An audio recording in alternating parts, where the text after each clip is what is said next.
किशोरलाल नाम का एक सेठ अपनी पत्नी कौशल्या और अपने नौकर भोला के साथ दूसरे राज्य से व्यापार करके अपने घर आ रहा था। किशोरलाल एक बहुत बड़ा व्यापारी था। किशोरलाल ने अपने नौकर भोला से कहा, अरे भोला, शाम होने वाली है, कुछ देर के लिए हम अपना पड़ाव सामने नदी के किनारे डालेंगे। भोला ने कहा, जी ठीक है मालिक, जैसे आपकी आज्ञा। कुछ ही देर में भोला ने नदी के किनारे तंबू गाड़ दिया। किशोरलाल अपनी पत्नी कौशल्या के साथ वहां बैठकर बातें करने लगा। भाग्यवान, क्या तुम्हें पता है, ऊंचे वंश और परिवार में जन्म लेने वाला बालक ही बड़ा विद्वान बनता है, न कि गरीब परिवार में जन्म लेने वाला। तभी वहां थोड़ी दूर में एक लड़का बकरियां चरा रहा था। उसकी ओर उंगली से दिखाते हुए कहा, बिल्कुल ठीक उस चरवाहे के लड़के की तरह। देखो, वह जीवन भर बकरियां ही चराता रहेगा। बड़ा आदमी किसे कहते हैं, यह उसके पूर्वजों को भी नहीं पता होगा और न ही आने वाला पीढ़ियों जान पाएगी। कौशल्या ने कहा, लेकिन मैं इस बात को नहीं मानती जी। मेरा भी यही मानना है कि इंसान जन्म से नहीं बल्कि संस्कार और अच्छी सीख से विद्वान और बड़ा आदमी बनता है, और इससे अमीर परिवार और गरीब परिवार का दूर दूर तक कोई लेना देना नहीं। कौशल्या की बात सुनकर किशोरलाल जी क्रोधित होता हुआ बोला, तो इसका मतलब तुम यह कहना चाहती हो कि मेरा अनुभव गलत है?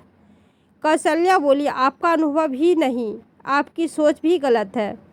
जरा गौर से उस चरवाहे को देखिए। मेरा दावा है, अगर उसे अच्छे संस्कार और अच्छी सीख मिली तो बड़ा होकर वह बहुत बड़ा आदमी बन सकता है। इतना बड़ा कि आप जैसे बड़ा व्यापारी भी अपनी पगड़ी उसके पैरों पर रख सकता है। अब किशोरलाल जी तिलमिला उठा और बोलने लगा, तुम्हारी हिम्मत कैसे हुई कौशल्या, अपने पति की सोच को गलत कहने की? कौशल्या ने भी कहा, क्योंकि मेरे पति ने मुझे यही सिखाया था कि जिस इंसान के अंदर गलत और सही को सही कहने की हिम्मत नहीं होती, उसे मनुष्य कहलाने का कोई अधिकार नहीं होता। अपनी पत्नी की बात सुनकर किशोरलाल जी बुरी तरह से आग बबूला होता हुआ बोला, मेरी बात ध्यान से सुनो कौशल्या, अपनी शक्ल लेकर यहाँ से चली जाओ और अपना मुंह तभी दिखाना जब अपनी बात सिद्ध कर देना। और मैं जानती हूँ तुम अपनी बात कभी सिद्ध नहीं कर सकती। अरे मैं चरवाहे के सामने अपनी पगड़ी रखूँगा?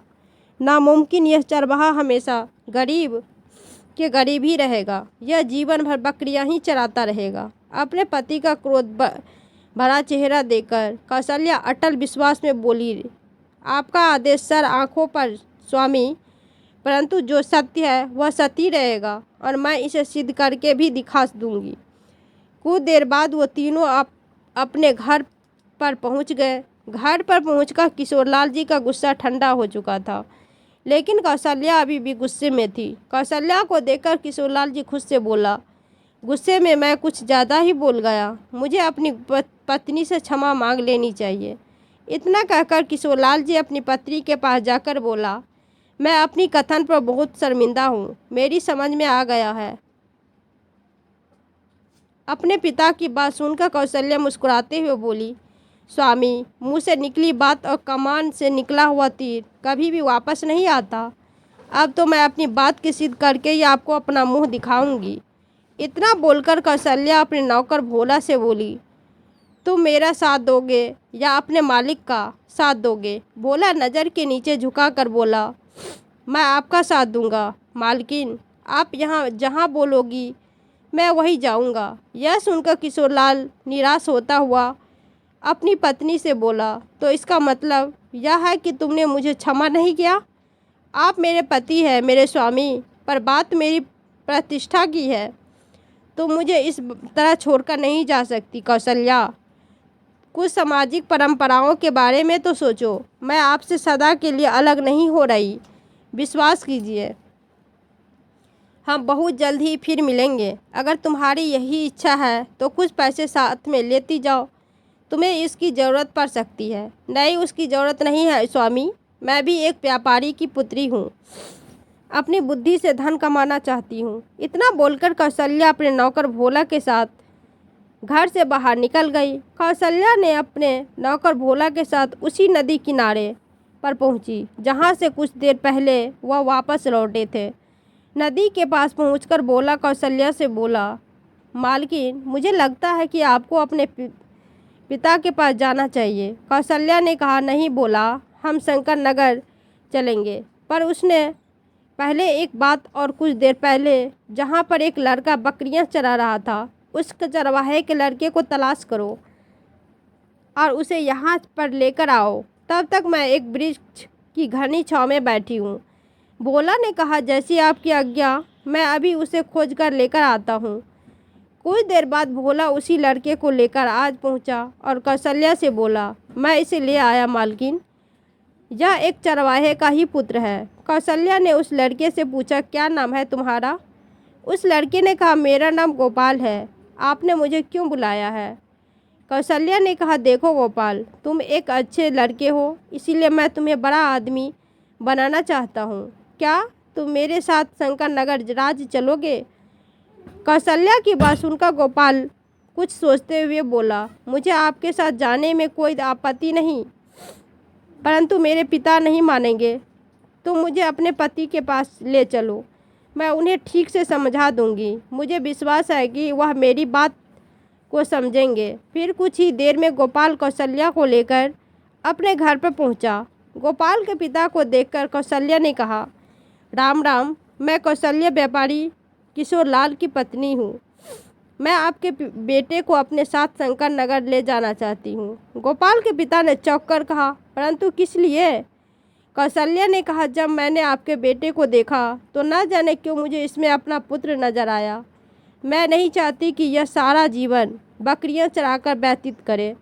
मैं इसे शिक्षित करके विद्वान बनाऊंगी। कौशल्या की बात सुनकर गोपाल के पिता निराश होकर बोला, पर इसके जाने के बाद मेरे बकरियां की देखभाल कौन करेगा? गोपाल के पिता ने इतना कहा ही था कि तभी कौशल्या ने अपने गले का हार, जो भी ठोस सोने का बना हुआ था, गोपाल के पिता को पकड़ा दिया। इसे अपने पास रखो, इसे बेचकर अपना गुजारा कर लेना। उस सोने के ठोस हार को देखकर गोपाल के पिता की आंखें चमकने लगी। कुछ ही देर में वह अपने बेटे गोपाल से बोला, बेटा, आज से यही तेरा सब कुछ है, इनके हर आदेश का पालन करना। गोपाल बोला, ठीक है पिताजी, जैसी आपकी आज्ञा, और जब बड़े आदमी बन जाना तो मुझे भूल मत जाना। पिताजी, मैं आपको कभी नहीं भूलूंगा। कौशल्या गोपाल को लेकर शंकर नगर की ओर निकल पड़ी। शंकर नगर में पहुंचकर कौशल्या ने गोपाल को गुरुकुल भेज दिया और गुरुकुल के पास में ही एक झोपड़ी बनाकर अपने नौकर भोला के साथ रहने लगी।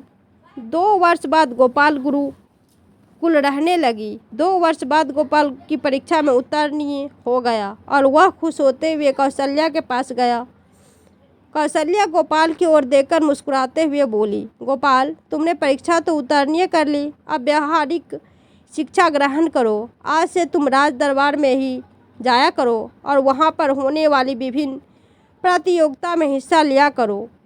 यदि आज राज दरबार में कोई ऐसा प्रश्न उपस्थित हो जिसका कोई उत्तर न दे सके हो तो तुम उस प्रश्न को हल करने का दावा करना। यह सुनकर गोपाल बुरी तरह से चौंक पड़ा और कहने लगा, लेकिन माँ, मैं उस प्रश्न का उत्तर कैसे दे पाऊँगा? कौशल्या मुस्कुराते हुए गोपाल से बोली, उस प्रश्न का हल मैं तुम्हें बताऊंगी और बस तुम कुछ समय की मोहलत मांग लेना। तभी वहाँ पर कौशल्या का नौकर भोला आ पहुँचा और मुस्कुराते हुए कौशल्या से बोला, मालकिन, यह सब आपकी मेहनत का फल है कि गोपाल ने गुरुकुल की परीक्षा उत्तीर्ण कर ली। कौशल्या भोला की ओर देखकर मुस्कुराते हुए बोली, तुमने मेरी 2 वर्ष बहुत सेवा की है। बोला, अब तुम अपने मालकिन के पास जाओ, परंतु उन्हें मेरा पता मत बताना। यह सुनकर भोला बुरी तरह से चौंक पड़ा। यह आप कैसी बात कर रही है मालकिन? कौशल्या ने कहा, जो बोला है वो करो भोला, मेरी चिंता मत करो। गोपाल ने गुरुकुल की परीक्षा उत्तीर्ण कर ली है और अब से वह राजमहल में भी अपना आना जाना प्रारंभ कर देगा। जिस तरह से तुमने मेरी सेवा की, उसी तरह से मेरे पति की सेवा करना। उनसे कहना कि मैं ठीक हूँ और बहुत जल्द नियति हम दोनों को मिलाएगी। भोला ने कहा, जैसी आपकी आज्ञा, और वो वहाँ से जाने को हुआ। गोपाल जो अब भोला को मामा जी कहकर बुलाया करता था। भोला से बोला, आपकी बहुत याद आएगी मामा जी। भोला बोला, और तुम्हारी भी बेटा। उसके बाद गोपाल का उस दिन से राज दरबार में आना जाना प्रारंभ हो गया। एक दिन गोपाल राज दरबार में चुपचाप बैठा हुआ था कि तभी एक व्यक्ति राज दरबार में आ पहुंचा और राजा की ओर देखकर बोला, महाराज की जय हो। राजा ने कहा, कौन हो तुम? उस व्यक्ति ने कहा, महाराज मैं दूसरे देश का एक कलाकार हूँ। आपके दरबार की कृति देखकर मैं यहाँ आ पहुँचा। राजा बोला, तुम्हारा स्वागत है। तुम क्या चाहते हो? राजा की बात सुनकर उस कलाकार ने अपनी झोली से 2 मिट्टी की बनी हुई बत्तख निकाल ली और राजा को दिखाता हुआ बोला, महाराज इनसे एक नर है, दूसरी मादा। आपको कोई विद्वान यदि इसकी पहचान कर देगा तो मैं न सिर्फ उसकी विद्वानता का लोहा मानूंगा बल्कि उसे 500 स्वर्ण मुद्रा से पुरस्कृत भी करूंगा। राजा उन दोनों बत्तख को गौर से देखने लगा। उसे वह दोनों बत्तखें एक जैसे ही लगे। राजा उस कलाकार की ओर देखकर बोला, दोनों बिल्कुल एक जैसे हैं, पहचानना बहुत मुश्किल है। मुझे नहीं लगता कि मेरे दरबार का कोई भी इस पहेली को हल कर सकता है। इतना कहकर राजा अपने मंत्री से बोला, मंत्री तुम्हें ऐसे मामलों में बहुत फर्क है, तुम कोशिश कर सकते हो। मंत्री बोला, महाराज यह कारीगरी का अद्भुत नमूना है, मैं भी असमर्थ हूँ, मैं कुछ नहीं कर सकता। राजा बोले, तो क्या हमारे राज्य में कोई ऐसा व्यक्ति नहीं जिसे कला की परख हो? गोपाल जो राज दरबार के एक कोने में चुपचाप बैठा हुआ था, अचानक उठकर बोला, ठहरिए महाराज, मैं आपकी प्रज्ञा का एक मामूली व्यक्ति हूँ और मैं इनकी पहचान कर सकता हूँ। राजा बोले, तो फिर पहचान करके बताओ। गोपाल उन दोनों मिट्टी की बत्तख को गौर से देखता हुआ राजा से बोला, मैंने पहचान कर ली महाराज, पर उसका उत्तर मैं आज नहीं कल दूंगा। गोपाल की बात सुनकर कलाकार राजा से बोला, ठीक है महाराज, मैं कल तक की प्रतीक्षा कर लूँगा, लेकिन मेरी एक शर्त है। यह कल तक पहचान न कर सका तो इसे हर जाने के तौर पर उल्टा मुझे 500 स्वर्ण मुद्राएं देनी होगी। गोपाल बोला, मुझे स्वीकार है। इतना बोलकर गोपाल महल से बाहर निकल गया और रात में सारी घटना कौशल्या को बताता हुआ बोला, माँ वो दोनों बत्तख बिल्कुल एक जैसी है। कौशल्या बोली, तुमने बहुत अच्छा किया गोपाल, उनकी पहचान करना बहुत आसान है, परंतु वो कैसे माँ? कौशल्या गोपाल के कानों में कुछ बताने लगी। अगले दिन गोपाल दरबार में पहुंचकर राजा से बोला, महाराज वो दोनों बत्तखें मुझे दे दीजिए। कलाकार ने तुरंत वह दोनों बत्तख गोपाल के हाथों में पकड़ा दी। गोपाल उन दोनों बत्तख को गौर से देखकर एक बत्तख की ओर देखकर बोला, धागा बीच में ही अटक गया, इसका मतलब यह नर है। और दूसरी बत्तख के कान में धागा पिरोया गया है और धागा का कान के आर पार हो गया, इसका मतलब यह मादा है। महाराज इनसे मेरे दाएं हाथ वाली बत्तख मादा है और बाएं हाथ वाली नर है। राजा कलाकार से बोला, क्या गोपाल ने जो बताया वह सच है? कलाकार बुरी तरह से चौंकता हुआ बोला, बिल्कुल सत्य है महाराज, मैंने दोनों में इतना ही फर्क रखा था कि इस नौजवान ने पहचान लिया। तुम शर्त जीत गए गोपाल, मेरी तरफ से 500 स्वर्ण मुद्राओं का पुरस्कार ग्रहण करो। गोपाल ने 500 स्वर्ण मुद्राओं की पोटली पकड़ ली। राजा ने फिर गोपाल से कहा, हमें बताओ तुमने बत्तखों में फर्क कैसे लिया?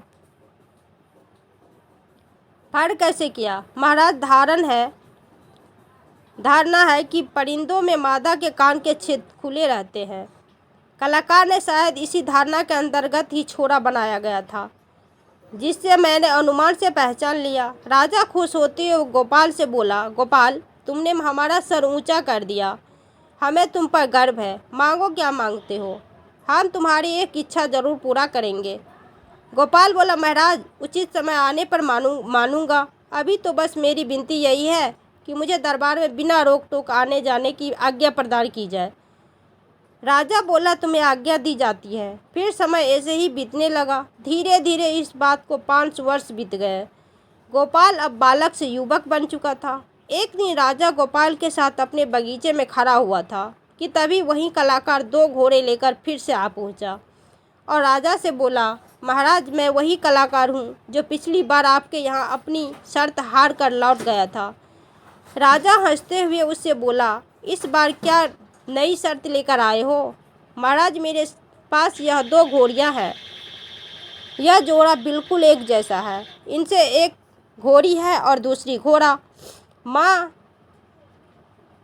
घोड़ी की है, माँ है। पहचान करिए कि कौन सा माँ है और कौन बेटी। शर्त पहले वाली है। राजा उन दोनों घोड़ियों को गौर से देखता हुआ बोला, इसमें तो रत्ती भर का भी फर्क नहीं दिख रहा। इतना बोलकर राजा गोपाल से बोला, क्या तुम भी पहचान करने में असमर्थ हो गोपाल? गोपाल बोला, नहीं महाराज, मैं तो अब बस आपके आदेश की प्रतीक्षा कर रहा हूँ। महाराज, मैं दोनों घोड़ियों का अच्छी तरह से निरीक्षण करना चाहता हूँ। प्रार्थना है कि आज रात मुझे दोनों घोड़ियों को घर ले जाने दीजिए। यह सुनकर यह कलाकार बोला, मुझे कोई एतराज़ नहीं। महाराज, यह चाहे तो शौक से दोनों घोड़ियों को आज रात अपने घर पर ले जा सकता है। गोपाल उसी रात उन दोनों घोड़ियों को अपने घर पर ले गया। सारी घटना कौशल्य को बताया। वह बोला, माँ, अब मैं इनसे कैसे पहचान करूँ कि कौन माँ है और कौन सा बेटी? यह सुनकर कौशल्य मुस्कुराते हुए बोली, बहुत आसान है इनकी पहचान करना। फिर उसने गोपाल कान में कुछ बताने लगी। अगली दिन गोपाल ने उन दोनों घोड़ियों को राजा के दरबार में लेकर पहुंच गया और बोला, मैं परीक्षा के लिए तैयार हूं महाराज, परंतु पहले यहाँ पर जल का इंतजाम किया जाए। मैंने रात भर दोनों घोड़ियों को प्यासा रखा है। यह दोनों बेचारी प्यासी है। राजा ने तुरंत वहाँ पर जल का इंतजाम करवा दिया।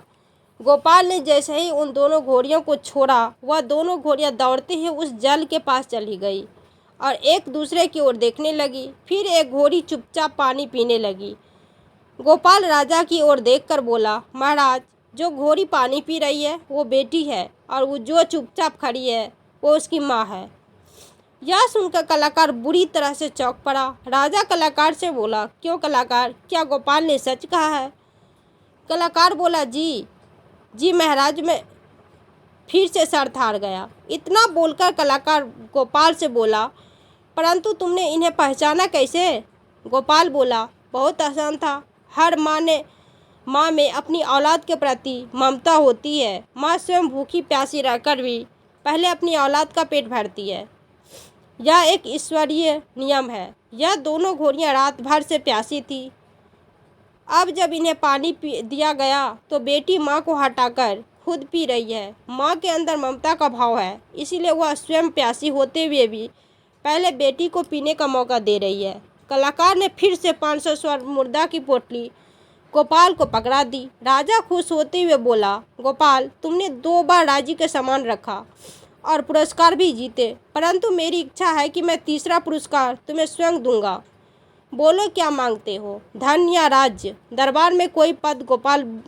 गोपाल बोला, मुझे 1 दिन का समय दीजिए महाराज, मैं कल सोचकर बता दूंगा। फिर गोपाल उसी रात सारी घटना कौशल्या को बताते हुए बोला, माँ, महाराज मुझसे प्रसन्न होकर पुरस्कार देना चाहते हैं। माँ, अब तुम बताओ मैं उनसे क्या मांगूं? कौशल्या गहरी सोच में डूबती हुई गोपाल से बोली, तुम राजा से धन मांगने के बजाय राजा से अधिक पत्र मांगना। गोपाल बोला, अधिकार पत्र पर कैसा? कौशल्या बोली, यहाँ से कुछ दूर एक नदी है जिस पर एक पुल बना है। वह पुल शंकर नगर और रतनगढ़ राज्य को जोड़ता है। तुम्हें उनसे पुल का अधिकार पत्र मांगना होगा। गोपाल बोला, अगर तुम कहती हो तो मैं ऐसा ही करूँगा माँ, लेकिन माँ, केवल पुल का अधिकार पत्र मांगने का कारण क्या है? मेरी समझ में नहीं आया। कौशल्या बोली, वक्त आने पर समझ आ जाएगा बेटा, मैं एक व्यापारी की बेटी हूँ। मैं जानती हूँ कि उस पुल का क्या महत्व है। अगले दिन गोपाल राजा से बोला, महाराज, मुझे उस पुल का अधिकार पत्र चाहिए जो पुल रतनगढ़ और शंकर नगर राज्य को जोड़ता है। मैं चाहता हूँ कि उस पुल से आने जाने वाला कोई भी व्यक्ति या कोई भी बैलगाड़ी या कोई भी घोड़ा मेरी आज्ञा के बिना ना गुजर सके। यह सुनकर राजा मुस्कुराते हुए बोला, केवल इतनी सी बात? हमें लगा कि तुम बहुत बड़ा धन मांग जाओ। हमने तुम्हें उस पुल का अधिकार दिया। राजा ने उस पुल का अधिकार पत्र लेकर गोपाल और कौशल्या के पास आ पहुंचा। कुछ दिन बाद कौशल्या ने उस पुल के पास अपना रहने का एक आवास बना लिया और उस पुल पर यात्रियों, बैलगाड़ियों और चालकों को निर्देश जारी कर दिया कि अब से कोई भी सीमा शुल्क के बिना पुल में दाखिल नहीं हो सकता। गोपाल उस दिन से 2 सैनिकों के साथ उस पुल पर रहने लगा और आने जाने वाली यात्रियों से कर वसूलने लगा। कुछ दिन बाद गोपाल बहुत सारी स्वर्ण मुद्राएं लेकर कौशल्या के पास आकर बोला, आज तो चमत्कार हो गया माँ। आज पुल से इतनी यात्री और बैलगाड़ी गुजरे कि संभालना मुश्किल हो गया। यह रही आज की सारी आमदनी और एक शुभ सूचना। और है माँ। कौशल्या बोली, कैसी शुभ सूचना? गोपाल बोला, आज मैंने भोला मामा को शंकर नगर में देखा। कौशल्या बोली, क्या तुमने उनसे बात की? क्या तुमने बताया कि अब हम यहाँ रहते हैं? हाँ माँ, मैंने उन्हें बताया और अपना घर भी दिखाया। उन्होंने मुझसे यही कहा कि आपसे मिलने अवश्य आएंगे। गोपाल ने इतना कहा ही था कि तभी भोला वहाँ पहुँचा। भोला को देखकर कौशल्या बोली, क्या हुआ भोला, सब ठीक तो है? भोला ने कहा, हाँ सब ठीक है मालकिन। कौशल्या ने फिर कहा, और मेरे पति कैसे हैं? भोला ने कहा, सेठ जी कुछ महीनों पहले बहुत सारा धन कमा कर लौटे थे और तुरंत ही रतनगढ़ की खदान की ओर चल गए। यह सुनकर कौशल्या बुरी तरह से चौंक पड़ी। रतनगढ़ जाने का रास्ता तो इसी पुल से होकर गुजरता है, तब तो वो इस पुल पर जरूर गुजरे होंगे। उम्मीद तो यही है और मैं उसी दिन प्रतीक्षा में हूँ जब मैं उनके सामने अपनी बात को प्रमाणित कर सकूँ। भोला, तुम बहुत ज़्यादा थके हुए होंगे, जाओ जाकर आराम कर लो, बाकी बातें सुबह करेंगे, जैसा आपका आदेश। कुछ दिन बाद बरसात के महीने में शाम के समय किशोरी लाल कुछ बैलगाड़ियों लेकर उसी पुल के पास आ पहुंचा, मगर उस पुल को पार करने से पहले ही उन दोनों सैनिकों ने रोक लिया। आपको रतनगढ़ का पुल पार करने के लिए सबसे पहले कर चुकाना पड़ेगा। किशोरी लाल बोला, कर कैसा? पहले तो ऐसा कुछ नहीं था। सैनिकों ने कहा, हाँ पहले नहीं था, परंतु अब ऐसा है। किशोरी लाल कुछ स्वर्ण मुद्राएं एक सैनिकों को पकड़ाता हुआ बोला, यह लो शुल्क और पुल खोल दो। हमें अफसोस है सेठ जी, शाम हो चुकी है और रात होने वाली है, प्रवेश का समय खत्म हो चुका है। किशोरी लाल चौंक कर बोला, क्या मतलब है तुम्हारा? शाम होने के बाद पुल पर यातायात बंद कर दिया जाता है और फिर दूसरे दिन ही खोला जाता है। हमें ऐसा ही करने का आदेश मिला। यह सुनकर किशोरी लाल बुरी तरह से घबरा गया। अरे नहीं भाई, ऐसा अत्याचार मत करो, कुछ देर के लिए यह पुल खोल दो, मैं तुम्हें दुगुना शुल्क देने को भी तैयार हूँ। सैनिकों ने बोला, नहीं हमारी मजबूरी है सेठ जी, कानून सबके लिए समान है, पर मेरी मजबूरी भी तो समझो। इन बैलगाड़ियों में ढेर सारे मूल्य की चीनी भरी हुई है, अगर आज जरा भी सी भी बूंदे पड़ गई तो मैं बर्बाद हो जाऊंगा। हमें आपसे सहानुभूति है, लेकिन पुल नहीं खोला जा सकता। हाँ, अगर गोपाल जी हमें आज्ञा दे दे तो हम आपको जाने दे सकते हैं। किशोरी लाल बोला, यह गोपाल कौन है? सैनिक बोले, इस पुल के मालिक, जो पुल के पार एक आलीशान हवेली में रहते हैं, नेक दिल इंसान है, शायद वो तुम्हारी प्रार्थना स्वीकार कर ले। किशोरी लाल बोला, ठीक है, तुम मेरी इस चीनी की बोरियों की देखभाल करना, मैं अभी उसका आदेश लेकर आता हूँ। सैनिक बोला, वैसे मुझे नहीं लगता कि आपको रात में पुल से गुजरने की आज्ञा देंगे। यह सुनकर किशोरी लाल मुस्कुराते हुए बोला, जब मैं उन्हें दुगुनी स्वर्ण मुद्राएं दूंगा ना, तो वह ऐसा अवश्य करेंगे। फिर कुछ ही देर में किशोरी लाल गोपाल की हवेली में पहुंच गया और बाहर खड़े एक नौकर से बोला, मेरा नाम किशोरी लाल है, मैं एक व्यापारी हूँ, मुझे तुम्हारे मालिक गोपाल से अभी इसी समय मिलना चाहता हूँ। किशोरी लाल की बात सुनकर नौकर तुरंत हवेली के अंदर चला गया और कौशल्या को सारी घटना बताते हुए बोला, वो इस समय गोपाल मालिक से मिलना चाहता है। कौशल्या चौंकती हुई बोली, उस व्यक्ति का हुलिया कैसा है? नौकर किशोरी लाल का हुलिया बताने लगा। कौशल्या बोली, जाओ जाकर उन्हें अंदर ले आओ, जैसा आपका आदेश गोपाल कौशल्या की ओर देखकर बोला, माँ, उस व्यक्ति का नाम सुनकर तुम चौंक क्यों गई थी? कौशल्या बोली, बेटा, मुझे इस नाम से एक पूर्व परिचित की याद आ गई। गोपाल, तुम इस व्यक्ति से मिलो और मैं भोला के साथ दूसरे कक्ष में बैठूंगी। इतना बोलकर कौशल्या अपने नौकर भोला के साथ दूसरे कक्ष में चली गई। कुछ ही देर में किशोरी लाल वहां आ पहुंचा और गोपाल की ओर देखकर बोला, नमस्कार गोपाल जी, मैं एक व्यापारी हूँ। मेरा नाम किशोरी लाल है। मैं बहुत बड़ी मुसीबत में फंस गया हूँ। अगर आपने सहायता की नहीं होती तो मैं बर्बाद हो जाऊँगा। गोपाल बोला, कहिए सेठ जी, आप किस मुसीबत में फंस गए हैं? किशोरी लाल बोला, श्रीमान, पुल के पास मेरी बैलगाड़ी खड़ी है जो चीनी से भरी है। मैं चाहता हूँ कि आप मुझे दूसरे राज्य जाने का आदेश पत्र जारी कर दे। गोपाल बोला, इस समय यह नामुमकिन है सेठ जी। पुल पर आने जाने का समय निर्धारित है और जो कि सबके लिए समान है। अगर मैं आपके लिए आदेश पत्र जारी कर देता हूँ तो यह उन व्यापारियों के लिए भी बेईमानी और धोखा होगा जो आज तक मेरे बनाए हुए नियम के अनुसार चल रहे हैं, और उन्होंने मेरे ही बनाए हुए नियम से अपना काफ़ी नुकसान भी झेला है। गोपाल की बात सुनकर दूसरे कक्ष में बैठी हुई कौशल्या बुरी तरह से चौंक पड़ी और भोला से बोली, देखा भोला, कितना दृढ़ निश्चय है मेरा पाला हुआ पुत्र। भोला ने कहा, यह सब आपके द्वारा दी गई शिक्षाओं का ही प्रभाव है। इधर किशोरी लाल दोबारा गोपाल से बोला, लेकिन कुछ विशेष परिस्थितियों में यह नियम बदले भी तो जा सकते हैं श्रीमान। मेरा जो माल है उसकी कीमत राज्य में 10 लाख स्वर्ण मुद्राएं हैं। मैं आपको 2 लाख स्वर्ण मुद्राएं अभी दे देने को तैयार हूँ। इतना बोल के किशोरी लाल अपनी जेब कुछ बेशकीमती हीरे निकालकर गोपाल को दिखाते हुए बोला, इन बेशकीमती हीरों का मूल्य बाजार में 2 लाख स्वर्ण मुद्राएं के बराबर है। इन्हें रखिए और पुल का रास्ता खुलवा दीजिए। गोपाल बोला, आप मुझे रिश्वत देना चाहते हैं? गोपाल के चेहरे पर क्रोध देखकर किशोरी लाल बुरी तरह से घबराते हुआ अपने आप से बोला, बड़ा ही जिद्दी और ईमानदार लड़का मालूम पड़ रहा है। लगता है इसे यह कीमत कम लगी है। इतना बोलकर किशोरी लाल और हीरे निकालकर गोपाल को पकड़ाते हुए बोला, इन सभी हीरो की कीमत 3 लाख स्वर्ण मुद्रा के बराबर है। अब तो आज्ञा दे दो। यह देखकर कौशल्या भोला से बोली, मेरे स्वामी व्यापारिक दाव पेच खेल रहे हैं।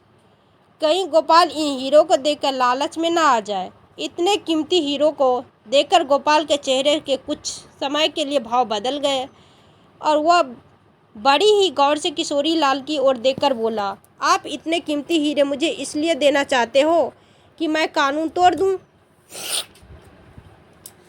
किशोरी लाल बोला, जी बेशक, इसी में हम दोनों का फ़ायदा है और जिससे फ़ायदा हो वो बात तुरंत मान लेनी चाहिए। अगले ही पल गोपाल क्रोध में आग बबूला होता हुआ बेशकीमती हीरो की पोटली किशोर लाल जी के मुंह पर मारता हुआ बोला, मुझे कर्तव्य मार्ग से भटकाकर दूषित करना चाहते हैं? मूर्ख व्यापारी, उठा ये हीरे और दफ़ा हो जाए यहाँ से, नहीं तो मुझे नौकरों से धक्के देकर यहाँ से बाहर निकलवा दूंगा।